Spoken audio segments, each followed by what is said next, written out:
You know, people talk a lot about the different dating struggles and obstacles to finding that special person or, finding a happy relationship that you want, right? But we often overlook one key shadow mistake you're making that is probably more of a contributor to why you're not finding that person and not in that happy, harmonious relationship you want to have that I'm going to help you out with right now. But this is only going to help you if you fully lock into what I'm saying and you embrace it, right? And that shadow mistake is you're spending so much more time blaming everyone else for your dating results, right? Your relationship results, meaning your exes, right?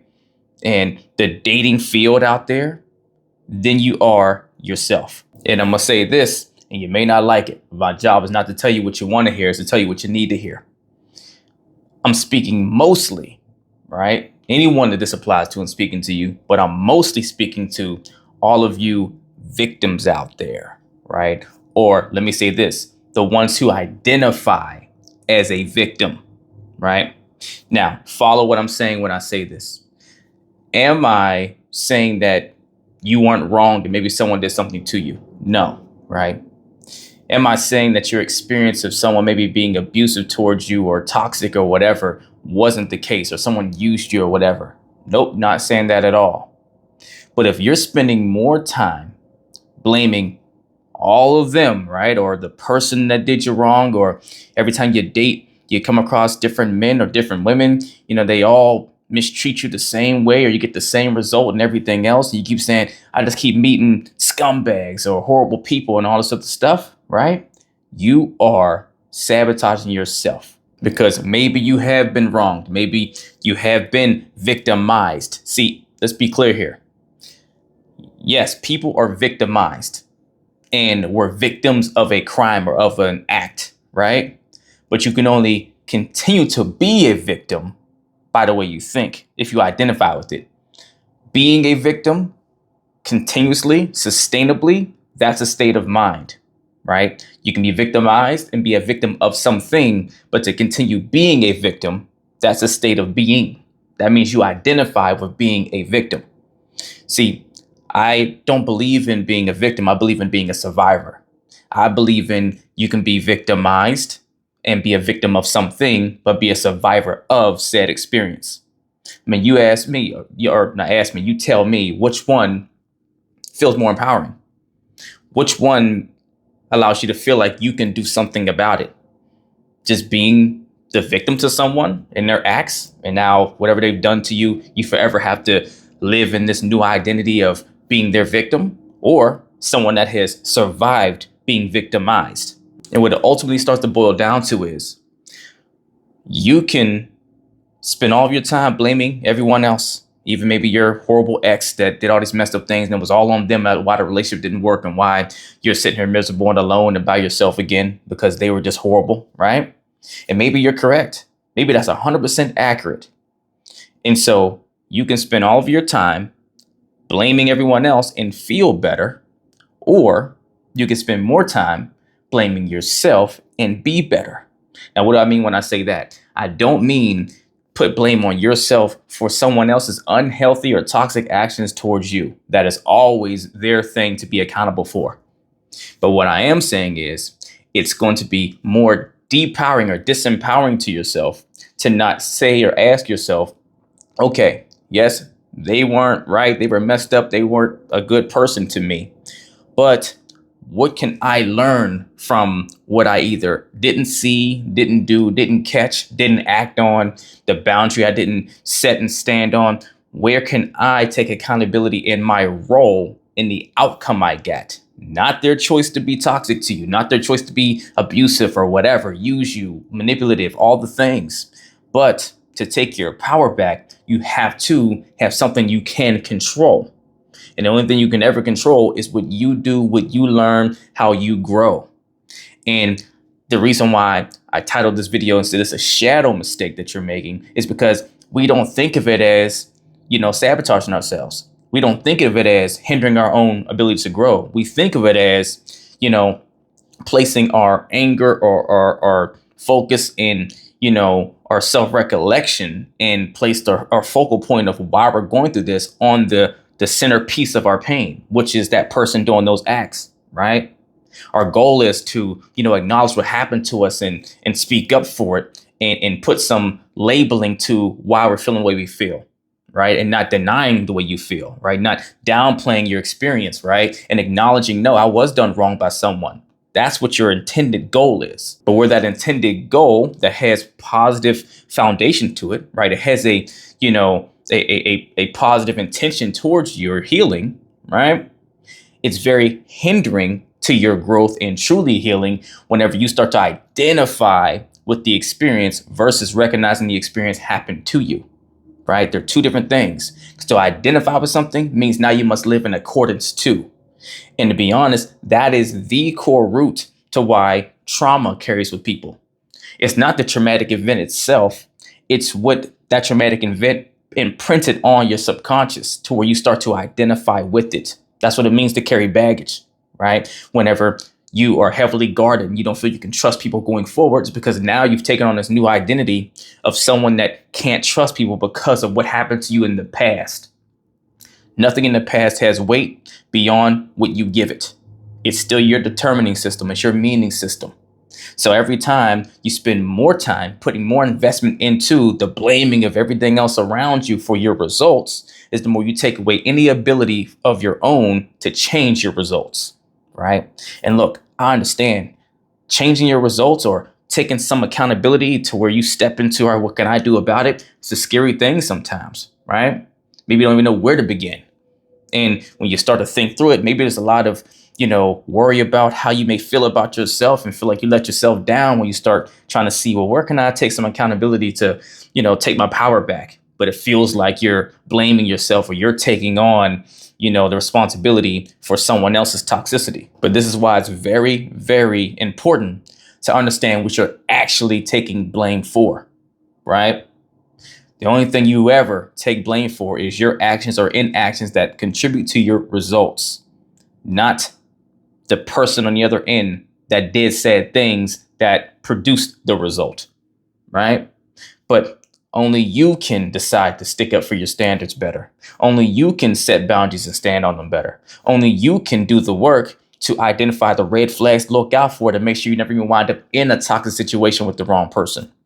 Only you can decide to stop being so pessimistic now about the whole dating field and start to think more optimistic and say, well, what do I need to do to attract the kind of person I actually want, and stop attracting the people that I've been getting, instead of saying there's just no good people out here and it's all them, right? You attract what you're in harmony with. So if you're not getting what you want into your life, and if you can honestly say you can find at least one example out there of someone that is getting the results you want to get, right? At least one. Whether you see it on TV and you can kind of vet and confirm that it's relatively accurate to what you're seeing, or someone in your life, or you've come across someone, right? That means it's possible. That means there's something you can do to get a similar result in your life. But a lot of people aren't doing that, right? They're self-sabotaging themselves. Shadows, right? That shadow work. Something that they're not even consciously thinking of. It's under the hood. They think, no, I'm just, getting my narrative right. I'm understanding this world. Yeah, I see, right? Because it provides this reverse engineered sense of security inside yourself that you figured something out. It may not be the conclusion you want, but you figure something out. You feel reassured that you got this figured out, right? So now at the very least you can protect yourself and not be bamboozled by someone going forward. But then you become guarded to everyone, to where you let no one in, even the right people that would be great for you, right? The right person you could identify and attract, right? If you were giving off more positive vibrations, but you're not, because you're so pessimistic and so jaded that now your demeanor, your energy, your aura screams, go away from that person if I want to have someone that seems happy and pleasant, right? And someone I can actually genuinely connect to, right? So I can't stress enough how important it is, no matter how painful it is, to sit with the experiences maybe you've had in life where people have done you wrong, or all the dating experiences where it keeps going sour, right? And for a second, stop focusing on the face you've given your pain, right? Which is this person's actions or their treatment of you and so forth. And ask yourself as honest as you can. And I say this to say, don't place blame on yourself for just the outcome. Show grace to yourself. Because see, when we say blame, right?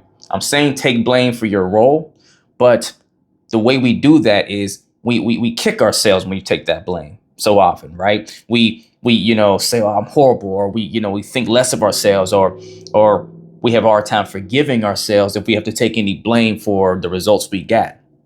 But whenever you think through it that way, you hinder your ability to recognize what you're really doing when you're taking that blame, right? Taking that ownership.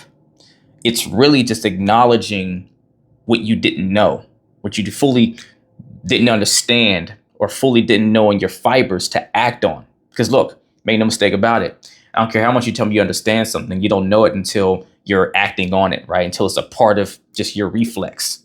And so, yes, we are intelligent beings, so we understand a lot, but we don't always act on what we understand because we don't know it in our fibers. It's like if I was going to step out in front of a speeding bus, I'm not going to do that, right? My body would even be really hard for me to even take that step because it would fight against it. Everything in me would fight that because I know what will happen if I step in front of that speeding bus. I don't know if I may not be here anymore, but I know I will be in a really bad position, but there's a likelihood I won't be here anymore if I do that, right? So when that's the kind of knowledge you have, knowing, right, it's different than thinking, okay, if I was extremely fast, if I was, the Flash and that bus is coming and I said, I don't know, maybe I'm moving a little late to get past this bus without it hitting me, right? But I can take that chance because I know I'm faster than this bus is moving right now, right? Now I may take that step out there in front of the bus because I know I can clear it without being harmed, right? I know. But if you don't know, then you're going to act on what you do know, even if it's a subconscious knowledge, or I'll even say this, what you think you know, which becomes ignorance if the outcome you get is a very unhealthy or toxic one, or not something that is positive for you. Then you didn't really know what you thought you knew because you wouldn't intentionally do it to get a bad result, right? So placing that blame or taking that accountability is not about kicking yourself. It's about acknowledging your weak points, your spots, your blind spots that you can work on. And here's the thing that's funny about that. It may seem scary. It may seem like, oh no, I have to own that I allow some things to happen to myself, or I was a part of the equation that got me these really painful results that, because it sounds like the reverse thing to do, right? It's like something that hurt me so bad.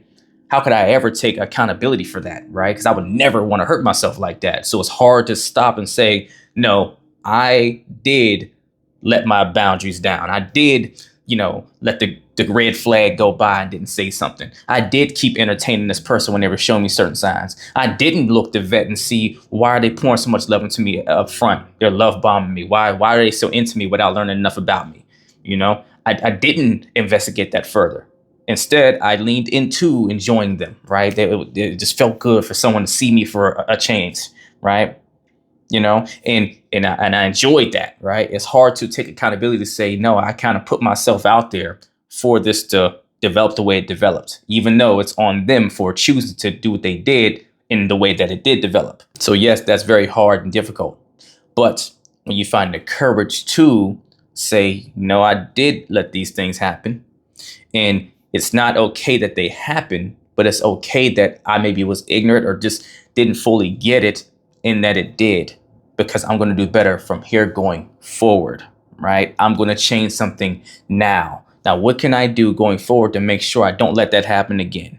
To make sure I don't let this be a blind spot anymore? What do I do to learn the red flags I didn't see the first time around, right? And what happens is you start to build confidence in yourself. You start to feel happy and excited about yourself because you can literally feel and see that you're growing and evolving away from a version of yourself that was getting results you didn't want. And it makes you feel a lot more optimistic now because you literally are becoming the version of yourself that can shed the necessity to hold on to that old identity, because now you've done the things to strengthen the areas that were causing the old results. That's really inspiring for someone. It makes you feel like there's new possibilities now because you're a new you. So if you've invested a ton of time into blaming everything and everyone around you for your results, especially when we're talking about relationships here, then for your benefit, try just for a change, right?